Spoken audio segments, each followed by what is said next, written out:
It's one of the great privileges that we've had in this institution. Some years ago, on 2 different occasions, when he was at PSPS seminars and cross trails, and he has a DC on his staff, did have, in Boston, Massachusetts, where his clinic is. And he was just telling me that he's now in Boulder, Colorado. But nonetheless, he's very familiar with who we are and what we do, and I don't want to take up any of his time. I want you to give the Parker welcome to Dr. Deepak Chopra.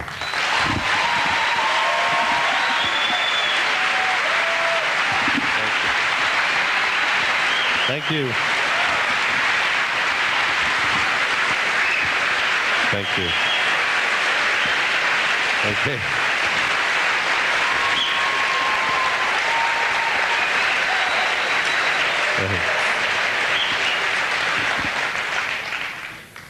Thank you. After that introduction and that applause, I don't know what I can say anymore, so good afternoon and thank you.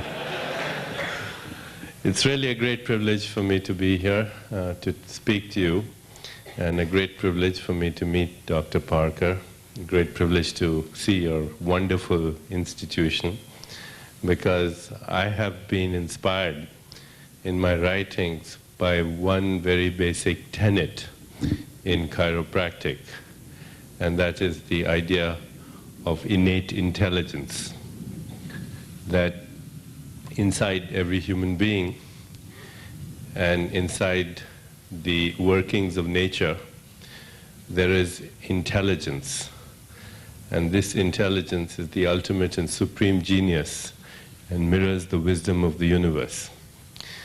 That in fact, our science in the last 200-300 years has been very misguided because it has been based on a superstition.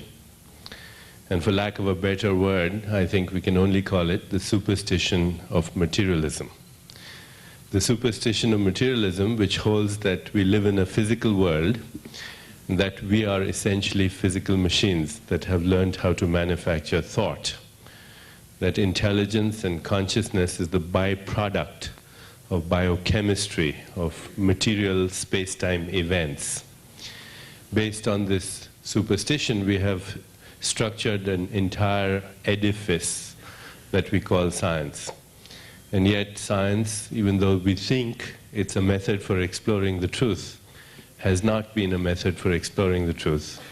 It has been a method for exploring a framework, a conceptual map, an idea, a hypothesis, a concept of what we think the truth is.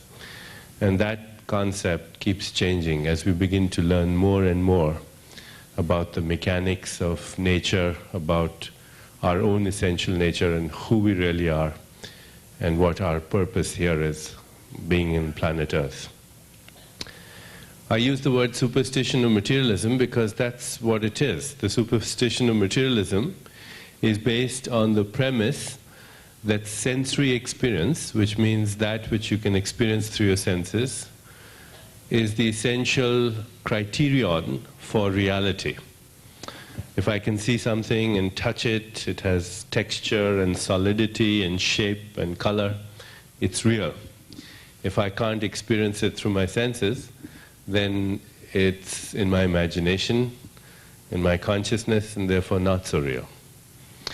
And I hope by the time we're finished by 3 o'clock this afternoon, you'll agree with me that if you can see it and touch it, it's probably just an illusion, doesn't have any intrinsic reality whatsoever, and it's the child of something that you cannot see, that you cannot experience through your senses, that you cannot even imagine, but it's much more real.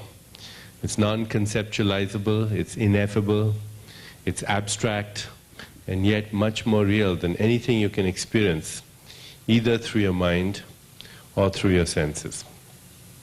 Even common sense tells us that sensory experience, if anything, is the least reliable test of reality. After all, our senses tell us the earth is flat. Nobody believes that anymore. The senses tell us that this ground we're standing on is stationary, and we know it's spinning at dizzying speeds and moving through outer space at thousands of miles an hour. And the senses tell us that things have shape, texture, solidity, we tend to believe that's the intrinsic nature of the objects of our perception, but it's not. This here is not the intrinsic nature of the object of your perception. This is your intrinsic nature. This is literally a response of the observer. I'd like to recall an experiment that was done at Harvard Medical School about 20 years ago. A group of scientists took some kittens, brought them up in a room that had only horizontal stripes, took some other kittens, brought them up in a room that had vertical stripes, and when these kittens grew up to be wise old cats, then one group of cats could see only a horizontal world. The other group of cats could see only a vertical world. And it had nothing to do with the belief system of these cats. When their brains were examined, they didn't have the interneuronal connections, which means connections between neurons, to either see a horizontal world or a vertical world. So what happened? These little kittens, when they saw only a horizontal stripe, somewhere in their awareness they made an interpretation. They thought to themselves, maybe not in English, maybe not with an Indian accent, but nevertheless, because they saw only horizontal stimuli, they had an idea, and the idea was everything looks horizontal, so everything must be horizontal. And then the brain adjusted its anatomy to reinforce that interpretation, so they ended up seeing their interpretations. What they saw out there was not reality, but an interpretation of reality. Scientists have a fancy word for this. They call it premature cognitive commitment. Premature because we make it at an early stage of our lives. Cognitive because it actually shapes the anatomy of the nervous system with which we cognize or begin to know the world. And commitment because it commits us to a fixed reality.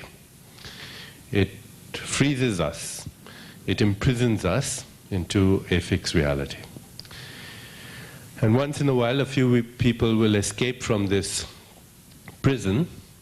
And so far, it's been a motley group of sages and psychotics and geniuses. And I hope today, without going into psychosis, we can unfreeze some of these perceptions that say we are physical bodies that manufacture thoughts, that if you believe in God or heaven or hell or salvation or damnation, that if you fall in love, that these are just the byproducts of biochemistry. Science has had that worldview. And because of that worldview, science has been purely mechanistic in its approach to healing and disease, the treatment of illness. Science has the idea that if you can learn the mechanisms of disease and somehow learn to interfere with the mechanisms of disease, then you should be able to prevent illness and actually cure it. So if you know how bacteria multiply in the DNA, and you can interfere with that with the appropriate antibiotic, then you shouldn't have infections anymore. If you know how cancer cells replicate at the level of the DNA, and you can interfere with that with the appropriate chemotherapy, you shouldn't have cancer anymore. If you know how hydrochloric acid binds to its receptor sites and stomach walls, interfere with that with the appropriate H2 receptor blocker, then you should get rid of ulcers. So that's the basic premise in all of scientific investigation. All of science attempts to elucidate the mechanisms of disease, not realizing that mechanisms of disease are not the same thing, are not identical with the origins of disease. The origins of disease have to do with the expressions of life in the human body-mind. The expressions of life such as eating and breathing and digestion and metabolism and elimination and sensory experience and the whole world that exists inside us in consciousness. Thought and feeling and emotion and desire and instincts and drives that drive this machinery that we call the human body-mind. And if we want to know the experience of health, then we have to go even beyond that and ask ourselves a very important question. What is life in its essence, not merely in its expressions? The human mind is the expression of life. The human body is the expression of life. Sensory experience is the expression of life. And all these vital processes that we study are the expressions of life. But what is life itself? science has shied away from that question, relegating it to people in the spiritual domain, at least in the past.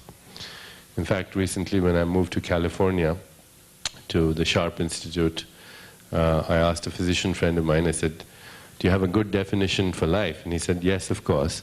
It's a sexually transmitted incurable disease. So, if we stay with that definition, we're not going to go very far. We have to begin to understand that the human body is not a frozen anatomical structure, fixed in space and time. I had a wonderful tour of your institution today, and one of the places I went to was your anatomy hall, and it brought to my own awareness my first experience in medical school 20 years ago or more. I don't want to even think about it. But I went to medical school, and I'm sure a lot of you are here. Of course you want to be healers, you want to treat people, you want to make others healthier and happier. But one of the things we go into sciences like this is that there's a burning question inside us. What is life? What's the meaning of life? What does it really mean?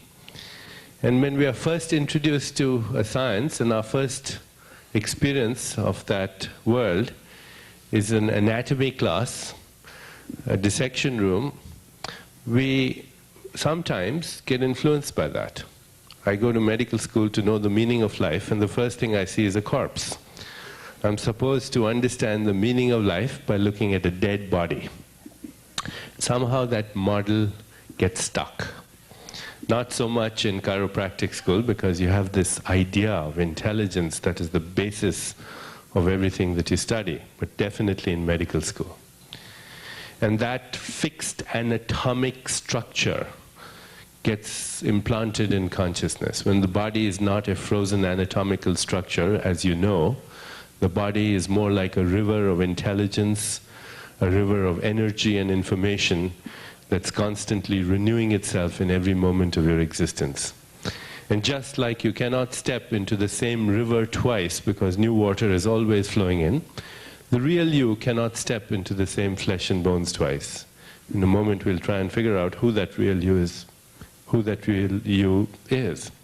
But the real you cannot step into the same flesh and bones twice, because in every moment of your life you're really renewing your body more easily, and more effortlessly, and more spontaneously than you can even change your clothes. In fact, the physical bodies that you're using to sit on these chairs aren't the ones that you came in with a little while ago when you came into this room. Even with one breath that you inhale, you breathe in 10 to the power of 22 atoms from the universe around you. That's a huge amount of material that comes into every cell of your body. 10 followed by 22 zeros. With each breath that you breathe out 10 to the power of 22 atoms that have their origin in every little cell of your body. So you're literally breathing out bits and pieces of your heart and kidney and brain tissue. And technically speaking, we're all intimately sharing our organs with each other all the time. A great American poet by the name of Walt Whitman once said, "Every atom belonging to you as well belongs to me. Every atom belonging to you as well belongs to me." We go around claiming exclusivity over our mortgages and our automobiles and our bank accounts and our relationships. The fact is, we cannot claim exclusivity even over our physical bodies. You can do radioactive isotope studies and mathematical calculations based on radioactive isotope studies and prove without a shadow of doubt that right this moment in your physical body, you have at least 1 million atoms that were once in the body of Christ, or Buddha, or Leonardo da Vinci, or Michelangelo, or Mahatma Gandhi, or Martin Luther King, or anyone else that you care to think about. In just the last 3 weeks, a quadrillion atoms have circulated through your body that have gone through the body of every other living species on this planet. Think of a tree in Africa, a squirrel in Siberia, a peasant in China, and right this moment you have raw material in you that was there 3 weeks ago. In less than 1 year, you replace 98% of all the atoms in your physical body.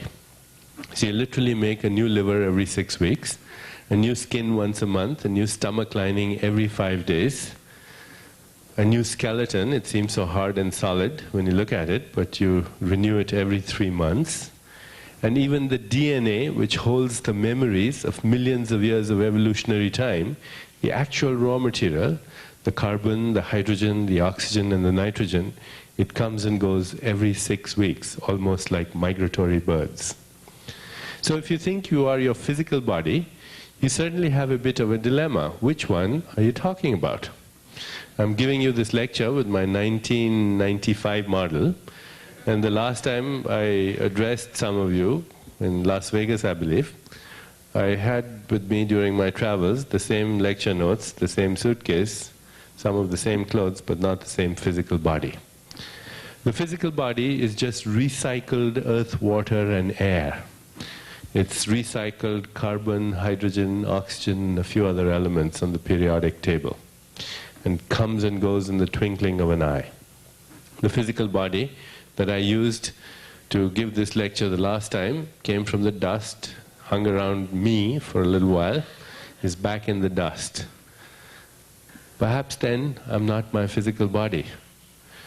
The physical body I used last time to speak to a group such as yours is dead and gone. Came from the dust. It's back there circulating in other life forms. And since I haven't died in the meanwhile, I think you might agree this is already scientific proof for the existence of life after death. It's happening all the time. William Shakespeare once said, "We are such stuff that dreams are made on." Perhaps that's not a metaphor anymore. Perhaps that may have its basis in science. Perhaps the body is just the place that our memories and our dreams call home for the time being. In fact, when I was writing Ageless Body, Timeless Mind a couple of years ago, a cardiologist called me up from Chicago. He said he had a very interesting patient for me to see, a young woman who'd had a cardiac transplant for cardiomyopathy, and shortly after her surgery, when she came out of general anesthesia, she began to notice that she was having intense cravings for chicken McNuggets and beer. At the same time, she was having dreams, and in the dreams a young man would appear to her and he would say, "I love you, my name is Timmy, I love you, you have my heart." Well, after she was discharged, she went to her library and looked up the obituary columns, and she found Timmy, young man, 19 years of age, had had a lot of beer and chicken McNuggets, and was riding a motorcycle when he had his fatal crash, and inside her body, what she had was his heart. Happened to be the donor of the heart. So, as a result of studies like this and observations like this, there's a lot of work now going on in cellular memory, and how literally the body is the place that our memories call home for the time being. That memories are more primordial to the molecules through which they express themselves.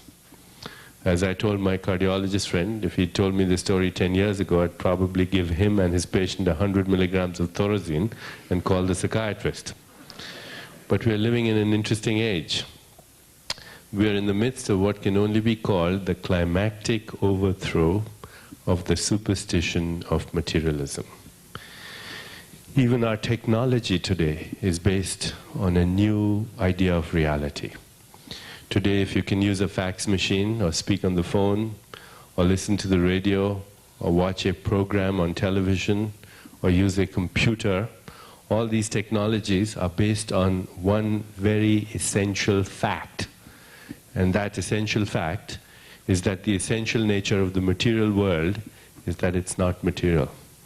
That the essential building blocks of nature are not things. That the essential stuff of the universe is not stuff, but non-stuff. And it may be thinking non-stuff. It may be intelligent non-stuff. If today you go to a really smart physicist and you ask her, what's the true nature of the human body?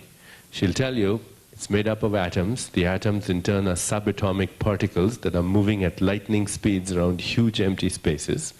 And these subatomic particles are not things, even though we call them particles. They are fluctuations of energy and information in a huge void. Seen through the eyes of a physicist, the human body is proportionately as void as intergalactic space. If you could see it as it really is, not through the artifact of your senses, because they're just artifacts, what we experience through our senses. With bits of sensory experience, we can never comprehend the whole. But seen through the eyes of a physicist, 99.999% of the human body is mostly empty space. And the 0.0001% that appears to be material is actually also empty space. In other words, this whole thing, which I'm using right now to manufacture this lecture, is made out of nothing. You go beyond the facade of molecules, you enter a subatomic cloud, go beyond the cloud, and you end up with a handful of nothing. And then the question is, what is this nothingness from where we all come? What is this nothingness from where we come? Is it just a void, or could it be the womb of creation? A great Sufi poet by the name of Rumi once said, "We come spinning out of nothingness, scattering stars like dust." He said, look at these worlds spinning out of nothingness. This is within your power. What is this nothingness from where we come? Is it possible that nature goes to exactly the same place to create a galaxy of stars, or a cluster of nebulas, or a rainforest, or a human body, or anything else in nature as it goes to create a thought? What's a thought? Where does it come from? What's its birthplace? And I would suggest to you that a thought is nothing other than a quantum fluctuation in nature. A quantum, as defined by physicists, is the smallest indivisible unit in which information and energy is absorbed or emitted. So a quantum of light, for example, is known as a photon. A quantum of electricity is known as an electron. A quantum of gravity is a so-called graviton, the smallest indivisible unit of information and energy. And I would suggest to you that thoughts are also quantum events, in that they are indivisible units of information and energy. So if you have the thought, I'm going to wiggle my toes, that has two components. Energy, otherwise your toes wouldn't wiggle. If thoughts didn't have an animating life force, we would all be paralyzed. And information, that's a very precise set of instructions. That's different from blinking your eyes. But if thoughts are quantum information and energy packets, and if the whole universe, everything else out there, is made up of information and energy packets, quanta, then that leads to a very radical conclusion. It leads to the conclusion that thought is the essential raw material of the universe. That in fact we live in a thinking universe. That human thought is just a localized concentration of energy and information in a universe of energy and information. We may experience it as linguistically structured and verbally elite, in that we have evolved to a stage where the human nervous system can translate quanta into linguistically structured thought, but that doesn't make it any different from the fact that we may be part of a conscious universe. That the human nervous system is that privileged organ of nature through which the universe has chosen to become self-conscious. And that we are perhaps in a new phase of our evolution, what Jonas Salk calls metabiological evolution. That the old paradigm of Darwinian evolution is over, at least for us as a human species, hopefully, where survival of the fittest was the criterion for evolution, which was okay when we were hunter-gatherer tribes and we had to take care of the predators around us, otherwise we would become their next lunch. But today, we as a human species have become the biggest predator on planet Earth. And unless we move to another state of evolution, Jonas Salk calls this survival of the wisest, that we risk extinction like all other predators. That our new evolution must be the evolution of consciousness, and ultimately the evolution of consciousness of consciousness. So the new paradigm that I wish to share with you, and you probably are familiar with it anyway, is that it is not matter which produces thought. It is not consciousness which is the byproduct or epiphenomenon of matter, but it's the other way around. Consciousness conceives and governs and constructs, and actually it becomes matter. And this is not just a mere Eastern philosophical, hypothetical speculation. I think we can begin to look at this through the window of science. About 15, 20 years ago, those people who were interested in the field of neurobiology discovered that every time you have a thought or a feeling or an emotion or a desire, you transform it into a messenger molecule. And when these molecules were first discovered, they were called neuropeptides. Neuro because they were found in the brain, peptides because they're proteins. And it was subsequently found that there were receptors to these neuropeptides in all the cells of the body. So when scientists started looking at immune cells, T cells and B cells and macrophages, those cells that protect you from cancer, infection, degenerative disorders, even the ravages of time, immune cells have little receptor sites for these messengers from inner space. In other words, your immune cells are constantly eavesdropping on your internal dialogue. Somebody inside you is having a conversation with themselves all the time. In a moment we'll try and figure out who this person is, what their local address might be for the time being, but I think you'll acknowledge whoever this person is, he or she or it never shuts up. The conversation is going on all the time. It's going on right now as you're either agreeing or disagreeing with me. It's going on in your sleep. It goes on in your dreams. And the immune cells are not only eavesdropping, they're participating in this conversation, because the immune cells make the same peptides that your brain makes when it manufactures thought. Ask a good neurobiologist what's the essential difference between the immune system and the nervous system. They'll tell you there isn't any. The immune system is a circulating nervous system. It thinks, it remembers, it makes choices. And if that isn't interesting enough, as you go elsewhere in the body, you'll find the same phenomenon. Stomach cells make the same peptides as the brain makes. Today, if you say, I have a gut feeling about such and such, you're not speaking metaphorically, you're speaking literally, because your gut manufactures the same chemicals as your brain when it manufactures thought. You can probably trust your gut feelings a little more, because your gut cells haven't yet evolved to the stage where they start to doubt their own thinking. Therefore, the first major breakthrough in so-called mind-body medicine is that your mind is not in your brain. You can't imprison it in your brain. You have a thinking body. And this body is alive with consciousness and thought. The body is alive with consciousness and thought. The mind and the body are inseparably one at a cellular level. Each cell thinks.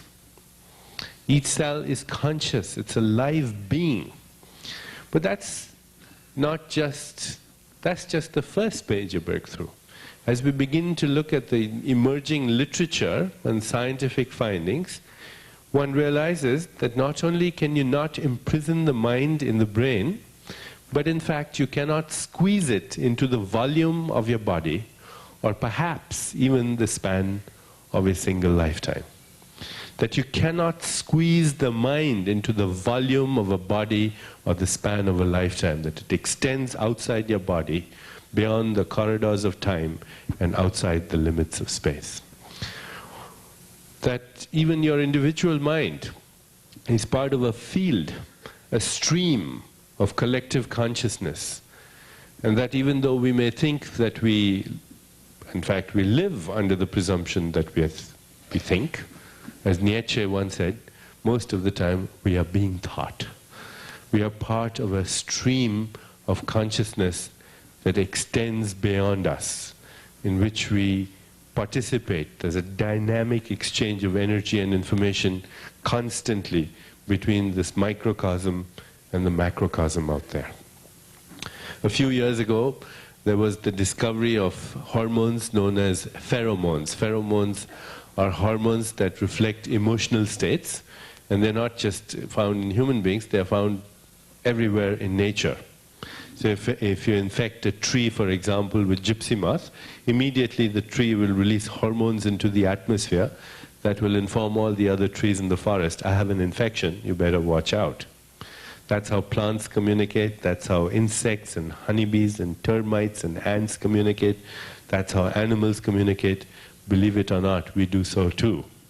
Even though we may not have paid attention to non-verbal communication, and recently to body language communication, but there's communication and participation in an eternal, constant back and forth exchange of energy and information at a much more primordial level. We are inseparably connected with each other and with everything that's happening out there in nature. A few years ago, some scientists published a study from Stanford University where they took some mice and they gave them electrical shocks, and after a while they removed the mice from the room, they bring other mice into the room. As soon as other mice enter the room, they panic. They start releasing stress hormones because they're breathing in the hormones of fear. So today, if you say I went into this room and I felt that the atmosphere was really tense, well, you're not speaking metaphorically. That's a physiological fact. You say I went to this holy shrine and I felt peace and love and harmony and compassion and I felt healing. Well, there may be a physiological basis to that. Or when you say, I don't know what it is about this chap, but he gives me the creeps, maybe there's a physiological thing going on there. Emerson once said, who you are shouts so loudly in my ears, I cannot hear what you're saying. Maybe a physiological reason for that kind of statement. Our minds and our consciousness extend beyond our bodies, and perhaps beyond the span of a single lifetime. And I won't go into that right now, except to say that this understanding of the inseparability of mind and matter as two different components of consciousness is really very important if you want to understand the healing process. Many years ago, when the science of psychoneuroimmunomodulation was first coming into our world of science, I came across a study that came from the NIH, where some scientists took some mice and they gave them injections of a chemical known as poly-IC. Poly-IC is a chemical that stimulates the immune system.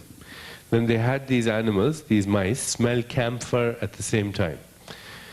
And after a while, the mice would just smell camphor and stimulate the immune system. They took some other mice and they gave them something called cyclophosphamide. Cyclophosphamide is a chemical that destroys the immune system. They had them smell camphor at the same time. And after a while, the mice would smell camphor, destroy the immune system. So they had an interesting situation. A group of mice that smell camphor and stimulate the immune system, a group of mice that smell camphor and destroy it. If you expose one group of mice to pneumococci, they get pneumonia and die from it in a few days. If you feed them carcinogens, they get cancer and die from it in a few weeks. You do the same thing with the other set of mice, nothing happens. What's the difference between life and death in these mice?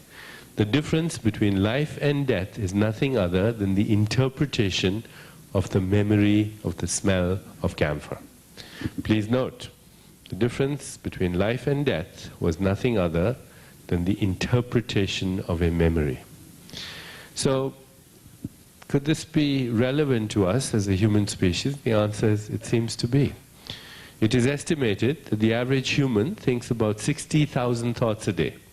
This is not surprising. What is a little disconcerting is the fact that 95% of the thoughts you have today are the ones that you had yesterday. We become bundles of conditioned reflexes and nerves that are constantly being triggered by people and circumstance into predictable outcomes. Your question, I'm sure, is if it's really true that this body replaces itself once a year, If it's really true that the skeleton replaces itself once every 3 months, why is the arthritis still there?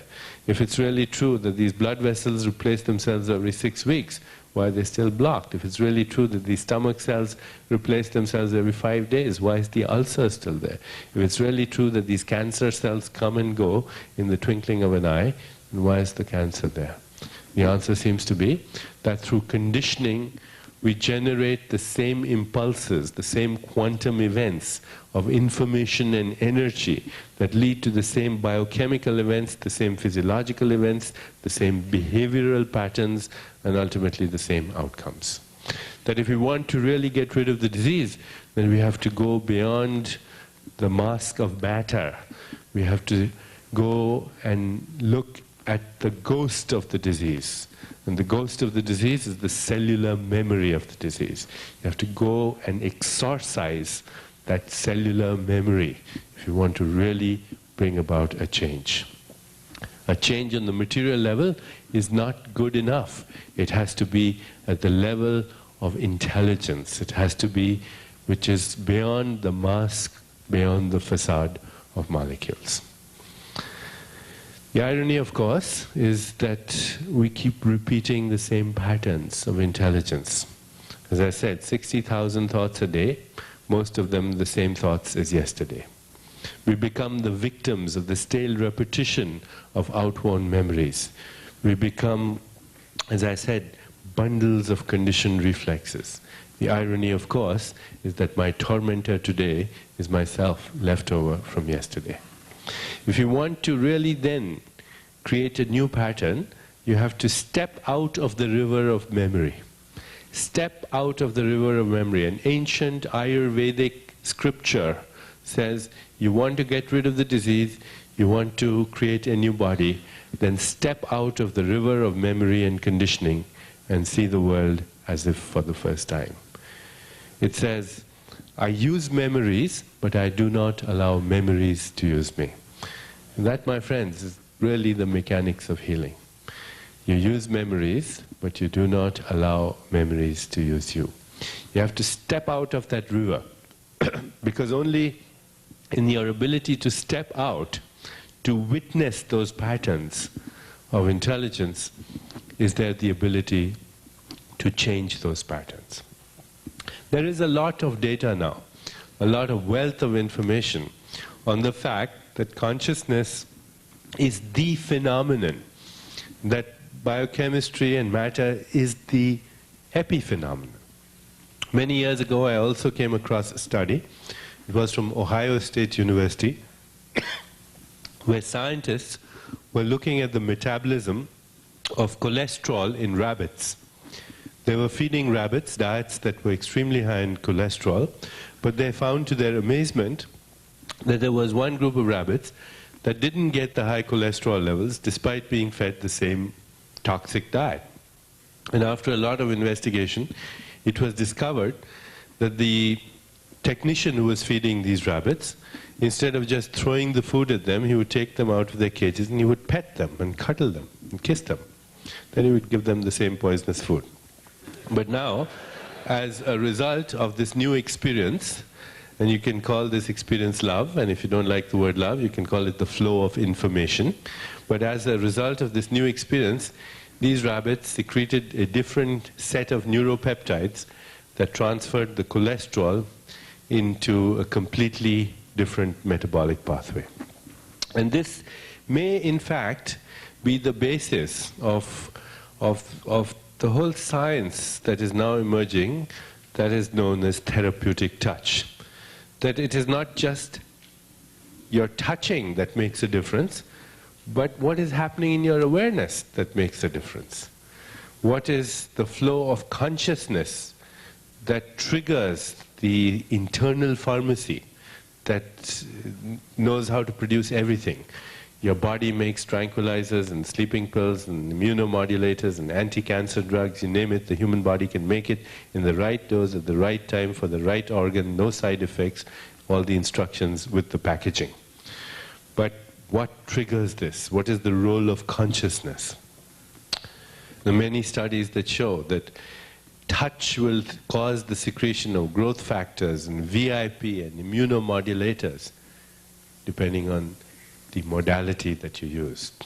And of course, different cultures have always understood that one of the components, the crucial components of healing, does involve touching and massage and manipulation. These are well known in traditional cultures. Recently I came across an interesting study by an American psychologist who went around the cafes of the world, and he would sit and just observe young couples and how frequently they touched each other. Well, in Latin America, he found that there was an average of 180 tactile contacts per hour. In Paris, it was about 80. In Gainesville, Florida, it was 2. And in England, he went to a cafe in London, and he waited and waited, and nothing happened. So this may account for some of the cultural differences in the incidence of coronary artery disease. Maybe it's not the red wine after all. So there are many other instances where I can give you examples of how what is happening in consciousness influences outcomes. Even our experience of time is similarly self-engendered. Most people think that there is such a thing as the flow of linear time because we have these clocks to measure events. But ask a good physicist, has anyone actually observed this abstract force that we call time? What is it? Where does it come from? Who has seen it? The experience of time is only in consciousness. It's how we measure what is happening to us, how we measure the experience of change. So if you're having a good time, then time flows. If you're in a hurry, you have 10 deadlines, then you start running out of time. If you examine these people whose internal dialogue is, I'm running out of time, you'll find they have speeded up biological clocks. Their heart rates are faster, their blood pressure is higher, they have more arrhythmias per minute, they have higher levels of cortisol, adrenaline, glucagon, insulin. Their biological clock is speeded up, and when they suddenly drop dead of a premature heart attack, then of course they have run out of time. If you examine a person whose internal dialogue is, I have all the time in the world, you'll find they have a much slower biological clock. And once in a while, we've all had the experience, in Western traditions, known as a peak experience. Perhaps when you're having a really good time, maybe you are in love, or maybe you're looking at a beautiful sunset, or listening to exquisite music in the midst of a peak athletic performance, and you suddenly slip out of time altogether. As when a person says, the beauty of the mountain was breathtaking, time stood still. What's that experience?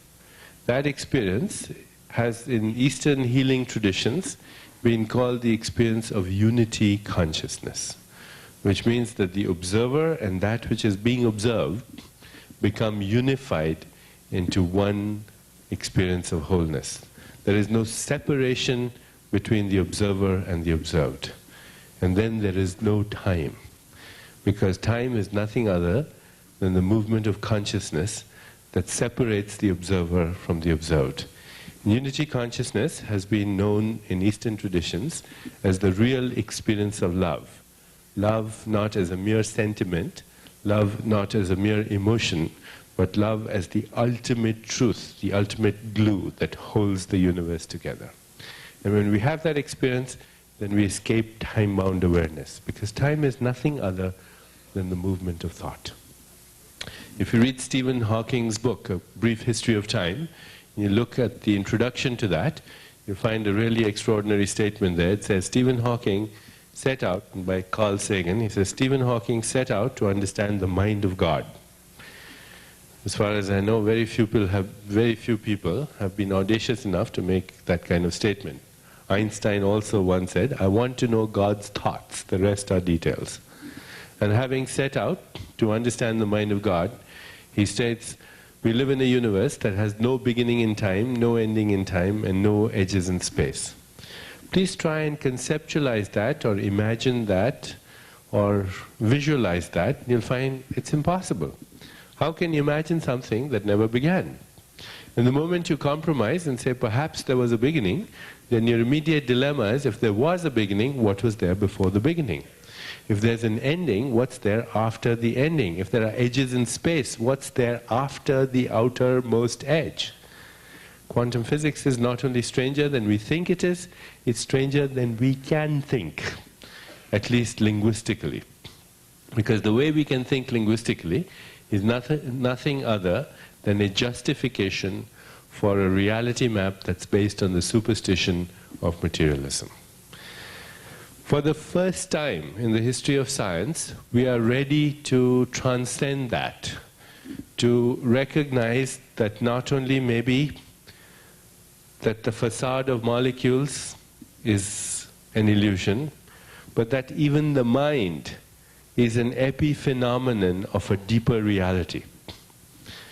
We all, in the world of science, have acknowledged matter. Only recently has science begun to acknowledge the inseparability of mind and matter. But what is beyond that? In religious traditions, in spiritual traditions, the idea has always existed that if you have a thought, that implies a thinker who has the thought. And this thinker has been known as the animating force of life and referred to by many names, but in most traditions, the soul. That there is an animating force that holds both body and mind together. And of course, if you go to a scientist and you say you have a soul, at least in the past, the scientist's reaction would have been, I'd like to believe that, show me where it is. In the last century, some scientists would go to the extraordinary measure of weighing a person just before they died, and then weighing them immediately afterwards to see if something left. And since they couldn't find any difference in the weight, they at least came to one reasonably good scientific conclusion. If you have a soul, it probably doesn't weigh anything. In our own century, there was a brilliant man by the name of Wilder Penfield. Wilder Penfield was a neuroscientist and neurosurgeon in Montreal. And over 30 years, he did some studies on his patients. When he would operate on them, he'd take a little electrical probe and stimulate different parts of the brain. And there are many studies he did, but I'll just mention one. One day he was actually stimulating a part of the brain known as the motor cortex, and the patient's arm started going up like this. And he asked the patient, what's happening? And the patient said, my arm is moving up. And then he asked the patient, he said, are you moving your arm? And the patient said, no, my arm is moving up. And then he did something very clever. He said to the patient, instead of just allowing your arm to move up like this, you make a choice. You make a choice. Don't let the arm move like this. Move it somewhere else. And the patient did this. And Dr. Penfield said to himself, the brain is telling the body to move up like this, but there's somebody telling the brain, I'm not going to let you do this. I'm going to move it like this. So he said there's a third entity, and this third entity uses the brain to execute its instructions. I can find the place in the brain where the command is carried out, but where's the commander? And today, 30 years later, we are left with the same riddle, the same question. We know where thoughts are executed, where their instructions are carried out, but who's giving the instructions? And where's this person? Today, with instruments like positron emission tomography, nuclear magnetic resonance scans, evoked potentials, and a lot of sophisticated technology, it is possible to measure the effects of a flicker of an intention a microsecond after you have it. But whose intention?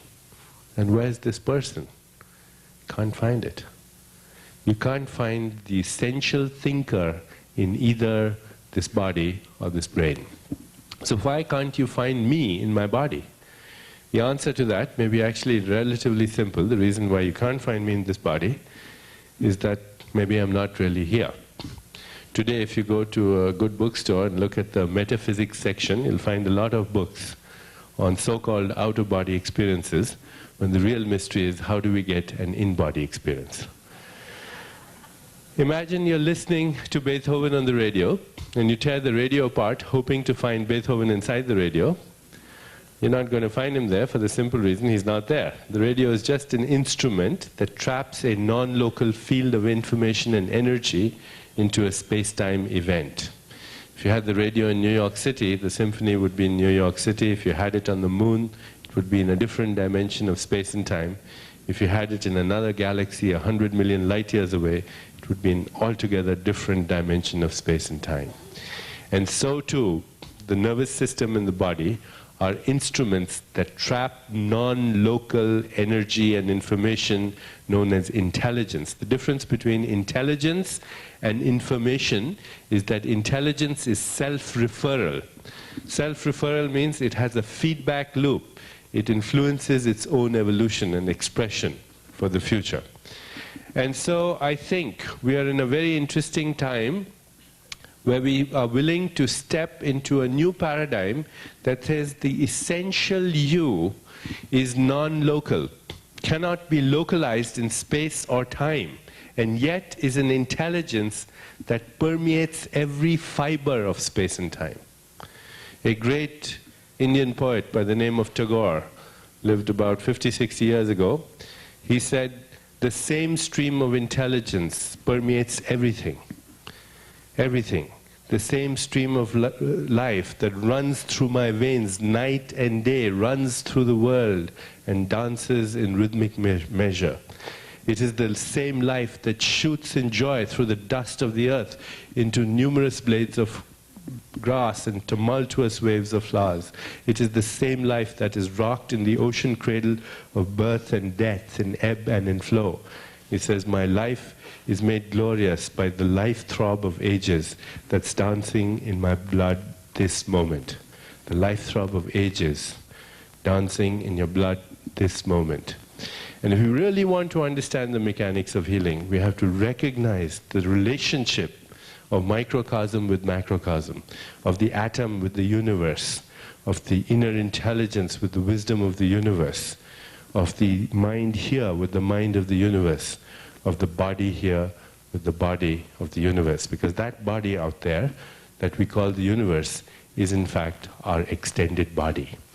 And it is as precious and as personal as our personal body. Until we are willing to embrace the concept that we are inseparably connected with every pattern of intelligence that permeates the cosmos, we will not have true healing. The word healing comes from the word holy.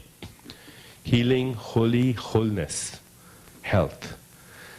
And really, healing is nothing other than the return of the memory of wholeness. And the return of the memory of wholeness comes from transcending beyond mind into the world of the spirit and the soul. And there are words other people have used for it. I think the closest word still is love. Love not as a mere sentiment, love not as a mere emotion, but love as a love for life itself, which is present moment, life-centered awareness. Again, that great poet Rumi, Sufi poet Rumi, he said, if you have not lived your life with love, and if you have not been a passionate lover of life, then count not your life as lived. On the day of reckoning, it will not be counted. Thank you very much.